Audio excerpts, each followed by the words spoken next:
Meus queridos, tudo bem? Olha, eu vou levantar um pouco o celular só para te mostrar uma coisa. Eu estou aqui atrás do estádio da nossa cidade, o nosso estádio de futebol, né?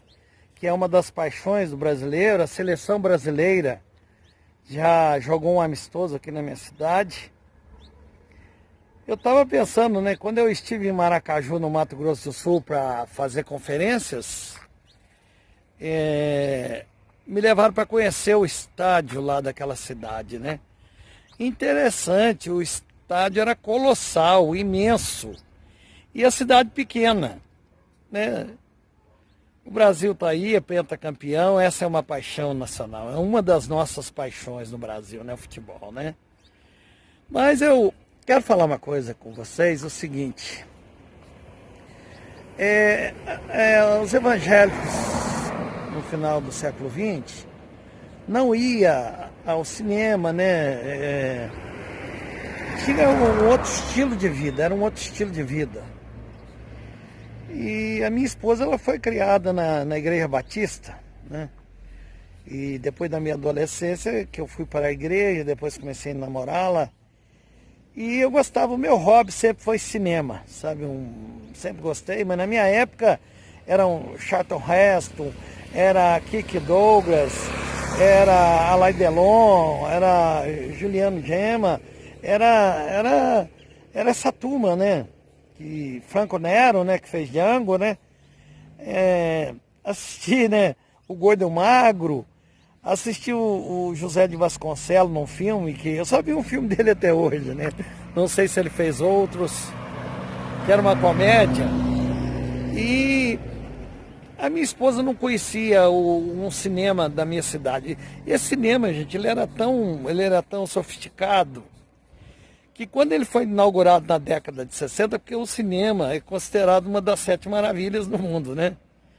O cinema, quando abriram o cinema, as pessoas, para ir ao cinema, tinham que ir de smoke. De smoke. Olha só para vocês verem. O tempo foi passando, né? É lógico que ninguém ia lá na época, eu nunca vi ninguém de bermuda também. Bermuda é uma coisa atual, né? Eu nunca vi ninguém de bermuda no cinema. Mas depois não houve esse hábito mais. Esse hábito foi se perdendo, né? Mas quer dizer, era um cinema chique, tinha lá 1.800 lâmpadas, né? Tinha uma aparelhagem de som muito sofisticada. Tinha o cinemascope. O que era o cinemascope, né? A tela, ela tem uma dimensão. E quando dizia que um cinemascope, é porque toda a tela ia ser usada. Mas, gente, eu gosto muito de televisor, né? Eu gosto muito de televisão. Mas quando a gente vai no cinema, a gente fascina mesmo, né? De ver as personagens, né, daquele tamanho que a gente vê, as coisas do tamanho que a gente vê, a gente é sensibilizado, a gente é tocado pelo cinema, né, pelo cinema, né, inclusive o cinema era colorido, o televisor colorido demorou a chegar. Na minha cidade havia uma política, não se deixava a televisão ir para frente, porque se a televisão tivesse um bom sinal, e aconteceu o que todo mundo temia, de morrer o cinema, né? De morrer esse hábito de ir até o cinema. Quer dizer, morreu entre aspas, né? Só que hoje nós não temos cinema daquele tamanho, né? Esse cinema cabia. Nós tínhamos 3 cinemas, esse cabia 1.400 pessoas nele. Eu arrumei um trabalho lá, não tinha salário não. Eu arrumei um trabalho para poder assistir filme gratuitamente. Mas me casei, depois a gente podia ir no cinema assim, começou a ir e tal, aí eu quis levar minha esposa no cinema, para ela conhecer o Cine Rio Branco, sabe? Eu a levei. E o filme, eu acho que se me informei antes, não lembro, mas o filme chamava o seguinte, o nome do filme é o seguinte: Esta Terra é a Minha Terra. Era a história de um cara que morava num lugarejo, não tinha asfalto, não era tudo terra, e ele era um músico, e lá com outras atividades, né? Não era um filme nacional, tá? Era um filme americano. E ele tocava, tal, ele queria fazer sucesso, ele tinha muitos sonhos. Ele acabou indo para a cidade grande, ele acabou ficando conhecido e tinha um local lá que o sonho da vida dele era tocar naquela cidade, naquele lugar de apresentação lá, entendeu? Num lugar de baile, num lugar de show. O sonho dele era apresentar-se lá. E ele fica naquela luta toda, né?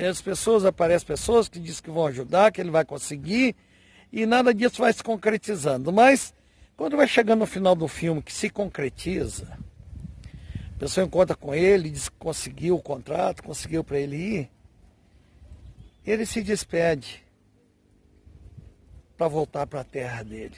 Gente, esse negócio de raízes em relação ao lugar que a gente nasce é muito forte. O bairrismo é uma coisa muito forte, né? O hábito que se tinha, por exemplo, né, morreu agora há pouco aí o nosso mineiro conterrâneo, conheço a cidade dele, Caratinga, Aguinaldo Timóteo, né? Com a voz policrômica, né? O primeiro show que eu fui como adolescente foi o show dele aqui na minha cidade, né? E gostava muito das músicas dele, acho que talvez eu goste ainda, né? Mas eu achei que ele ia ser sepultado em Caratinga, não sei se é por causa da Covid, eu não sei se é porque as pessoas, né, ele tinha filhos adotivos, né? E ele foi sepultado no Rio. Mas era uma tradição sepultar a pessoa na cidade onde nasceu.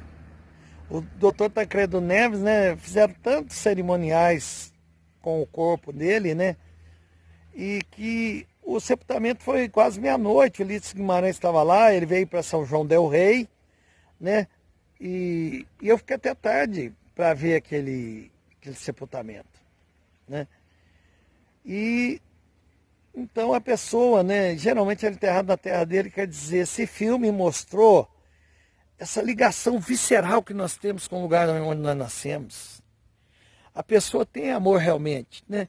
É lógico que a gente tem que vencer as dificuldades, vencer os obstáculos, às vezes ir embora, estudar, formar. Mas o que eu entendi é o seguinte, lá no fundo da alma de todo ser humano, no fundo da alma dele, ele gostaria de vencer na cidade onde ele nasceu. Ele gostaria de morar na cidade onde ele nasceu, né? Nós somos um país de imigrantes, a minha cidade é uma cidade de imigrantes, temos uma avenida em homenagem a isso, né? Mas a pessoa ama a sua terra, a pessoa também cria um amor pela sua terra, tá? As suas raízes. Tchau, tchau, goodbye, um abraço.